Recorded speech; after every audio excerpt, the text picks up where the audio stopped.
रोशन jewellers, अनमोल रिश्तों के लिए।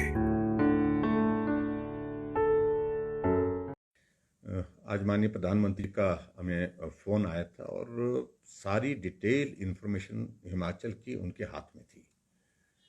टोटल नंबर ऑफ केसेस के साथ साथ में रिस्ट्रिक्शंस के बारे में उन्होंने जानकारी ली, पॉजिटिविटी रेट कितना है और उसके साथ में डेथ कितनी है, डेथ रेट कितना है। इन तमाम सारी बातों को चर्चा करने के बाद ऑक्सीजन की सप्लाई कैसे चल रही है, वैक्सीन की सप्लाई कैसे चल रही है, और उसके बाद रिस्ट्रिक्शन में कुछ और चीज़ें जो करने की दृष्टि से आप सोच रहे हैं वो भी बात उनने की है।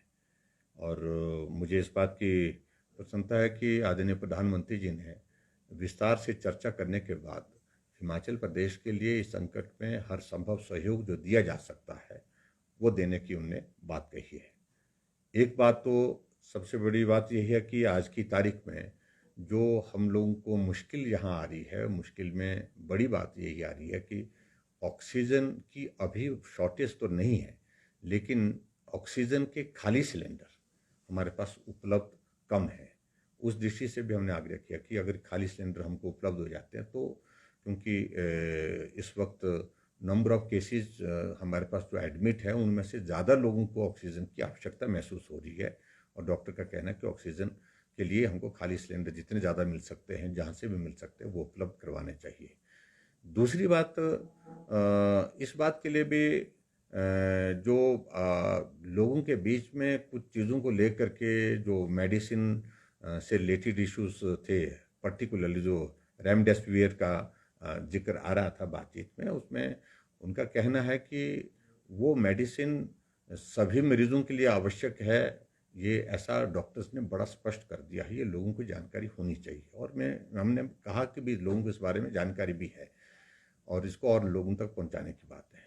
मेनली उनका फोकस ये था, एक पार्ट ये कि हम इस वायरस के संक्रमण को सीमित कैसे कर सकें, उसको पकड़ कैसे करें, उसको रोक कैसे सकते हैं, उसके लिए जो भी सख्त कदम उठाने की आवश्यकता है उस दिशा में आगे बढ़ो। और पर्टिकुलरली मैंने जब जिक्र किया कि कांगड़ा, ऊना, सिरमौर, सोलन जो बॉर्डर एरिया है वहाँ संक्रमण हमारा ज़्यादा फैला है, तो उस पर आने वाले समय में हमारी कुछ रिस्ट्रिक्शन की दृष्टि से कुछ स्ट्रैटेजी अलग हो सकती है, क्योंकि यहाँ संक्रमण ज़्यादा है और तेज़ी से बढ़े भी हैं और डेथ भी यहाँ पर बहुत ज़्यादा है। हालांकि बाकी जगह भी है, मंडी में भी हम देख रहे हैं अब तो सब जगह संक्रमण सब जगह फैला, लेकिन यहाँ का कंपैरेटिवली ज़्यादा है। तो यहाँ इन 4-5 जिलों में इस बात को लेकर के विचार करके हम एक आज शाम तक या कल तक हम विचार करेंगे इस बात को लेकर के कि वहाँ और स्ट्रिंजेंट और सख्त जो है क्या किया जा सकता है ताकि मूवमेंट को वहाँ पर और ज़्यादा रोक सकें, संक्रमण को हम रोक सकें। और उसके बाद दूसरा उनका प्रमुख रूप से है कि गरीब आदमी को परेशानी नहीं, मजदूर आदमी को परेशानी ना हो, यानी लाइवलीहुड से कंसर्न लगे प्रधानमंत्री जी ने कहा कि लाइवलीहुड पर इसका इम्पैक्ट इस प्रकार का ना आए, जो छोटे लोग हैं उसका क्या रास्ता हो सकता है। तो उस सारी चीज़ को लेकर के भी उन्होंने कहा कि थोड़े वक्त के लिए तो थोड़ा रिस्ट्रिक्शन, लेकिन लंबा स्पैन उसमें ना हो, इस बात को देख लीजिए किस तरह से किया जा सकता है। तो एक एक चीज़ को लेकर के डिस्कशन हुई है उनसे। और ऑक्सीजन के सिलसिले में कई जगह इस तरह की परिस्थिति उन्होंने कहा कि हिमाचल में उपलब्धता तो है आपके पास, ऐसी अभी तक इस तरह की बात नहीं है, लेकिन फिर भी इस चीज़ को करें, कोशिश करें कि ऑक्सीजन की सप्लाई चेन मेंटेन रहे। कोटा बढ़ाने के लिए हमने बात कही कि हमारे अभी तक एट प्रेजेंट जो है वो 15 मीट्रिक टन जो है हमको कोटा निर्धारित हुआ, हमने इसके लिए हमने लिखा हुआ 30 करने के लिए हमने बोला हुआ है। इन बातों को लेकर के भी उन्होंने कहा कि इन सारी चीज़ों को लेकर विचार करते हैं कि जो किया जा सकता है करने की। लेकिन कई जगह इस बात को भी देखा गया है कि देश के बहुत जगह ऑक्सीजन का वेस्टेज भी बहुत ज़्यादा इस पे हो रहा है, तो इस बात को लेकर के भी थोड़ा सा ठीक करने की जो ज़रूरतें हैं, एक एक चीज़ के लिए बारीकी से उनने जानकारियाँ हासिल की है। और जहाँ मृत्यु दर में भी हिमाचल प्रदेश में हमने देखा कि काफ़ी नंबर, पिछले कल 56 टोटल डेथ हुई है, दुर्भाग्यपूर्ण स्थिति है वो हमारे लिए, वो काफ़ी ज़्यादा है, वो चिंता का भी विषय है। तो उस पे क्या, किस कारण से लोगों की मृत्यु हो रही है, यानी कि आ, मतलब वजह के बन रही है, कोमॉर्बिडिटीज वाले ज़्यादा हैं, ओल्ड एज वाले ज़्यादा हैं, यंग वालों की कैसी संख्या उस बीच में है, वो सारी जानकारी भी आदरणीय प्रधानमंत्री जी ने उसमें ली, वो सारी हमने दी है। और उसमें हमने इस बात को देखा है कि यंग लोगों की भी इसमें मृत्यु हुई है। और उसकी बड़ी वजह जो डॉक्टर के साथ हमने जो डिस्कशन किया है डिटेल में, और उसमें ज़्यादा कारण यही है कि हॉस्पिटल पहुंचने में डिले। ठीक हो जाएंगे, आज नहीं तो कल देख लेते हैं, कल नहीं तो देखते हैं, एक आधा दिन और देखते हैं, और ये देखते देखते बहुत विलंब हुआ, और विलंब के कारण बहुत ऐसी स्थिति पैदा हुई है। और वायरस का अब की बार का जो इम्पैक्ट संक्रमण में भी, जैसा हमने पहले बताया कि तेज है, और उसके साथ साथ में ये फैटल भी बहुत ज़्यादा है, क्योंकि फैटलिटी रेट इसके कारण अब की बार वायरस का बहुत ज़्यादा बढ़ा है, ये भी देखने को मिला। इसलिए गंभीरता से लेना है, लोगों तक ठीक जानकारी पहुंचे, लोगों तक ठीक प्रकार से सारी सुविधाएं पहुंचे, इन बातों को सुनिश्चित करने के लिए प्रधानमंत्री जी ने कहा है। इस प्रकार से काफ़ी डिटेल में सारी बातें जो है जो प्रधानमंत्री जी ने की हैं। और मुझे तो एक एक जिले को लेकर के उनने पूछा कि जिले वाइज पूछा कि भी कहाँ क्या स्थिति चल रही है, तो जहाँ संक्रमण ज़्यादा बढ़ रहा है वहाँ जो है उस बात को सुनिश्चित करें कि इसको सख्ती वहाँ पर और ज़्यादा करनी चाहिए। सर, पहले पहले जिला भर में आपने लोगों से संपर्क किया, लोगों से मिले। कल आपने खुद पूरी राजधानी शिमला का दौरा भी किया है। हमने कहा कि लॉकडाउन है ही नहीं, बहुत लोग बहुत तरह की बातें करने की कोशिश कर रहे हैं, मैं उनके सिलसिले में बहुत ज़्यादा कहना भी नहीं चाह रहा हूँ, क्योंकि हर आदमी का अपना अपना सोचने का नज़रिया होता है, वो अपने नज़रिए से सोचें। हमने एक संतुलित, जिसको बोलते हैं संतुलित निर्णय लिया है। लाइवलीहुड वो भी लाजमी है, बहुत आवश्यक है।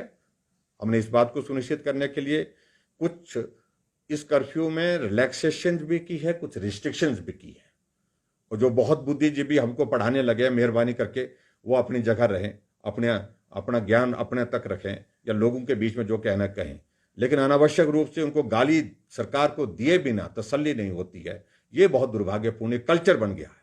मैं एक वकील को देख रहा था, और जिस भाषा में बोलता है वो, मुझे मालूम नहीं कहाँ पढ़ाई की उस आदमी ने, कहाँ उसने सीखा, कहाँ उसने ज्ञान वर्धन किया है, और किस प्रकार मैं उसके इतिहास को जानता हूँ, कहाँ होता था पहले वो, और सारी चीज़ों को लेकर के कहाँ पहुंचा वो, कहाँ।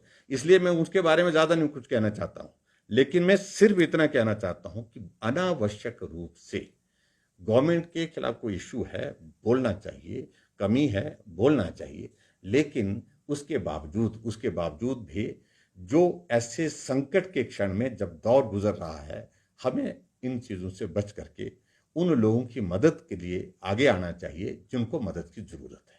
यही मैं कहना चाहता हूँ। और पहले दिन से अब जब संक्रमण की गति बहुत तेज़ी से बढ़ी है, तो बेड कैपेसिटी बढ़ाने के लिए जहाँ जहाँ किया जा सकता तो वो हमने करने की कोशिश की है। कांगड़ा में राधा स्वामी सत्संग का जो प्रांगण है, उसमें हमारा काम युद्ध स्तर पर चला है।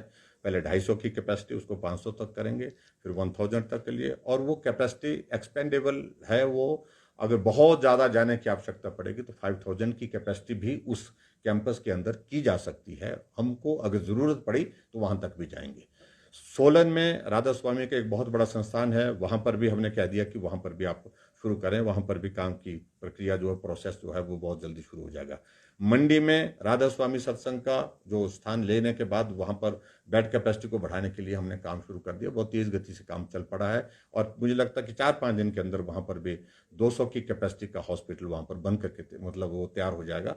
हमारे लिए सिर्फ चुनौती एक ही चीज़ के लिए है कि जितनी बेड कैपेसिटी हम जनरेट कर रहे हैं, उसी तरह से हमको जो ज़रूरत है वो ऑक्सीजन के सिलेंडर की ज़रूरत रहेगी, ऑक्सीजन की सप्लाई की ज़रूरत रहेगी। वो चुनौती है, लेकिन मुझे पूरा भरोसा, पूरा उम्मीद है कि उसमें भी हम पूरा निश्चित रूप से पूरा करेंगे। पीक लग रहा है सर कि पीक आ गया है, या कब तक पीक अभी तक तो ऐसा माना जा रहा है कि पीक की दिशा में आगे बढ़ रहे हैं, लेकिन अभी तक कहा नहीं जा सकता है कि पीक ये है, ये आना बाकी है।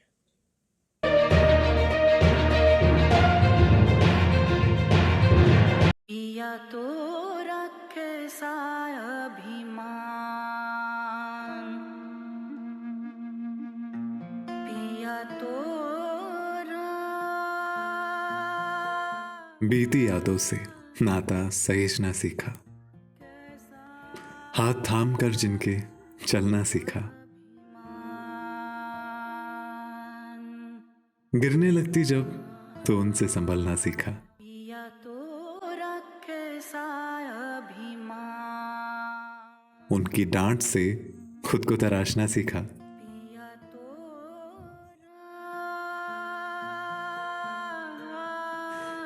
घर से दूर होकर भी दिल को हमेशा यह एहसास रहता है, उनका प्यार और फिक्र हमेशा मेरे साथ रहता है।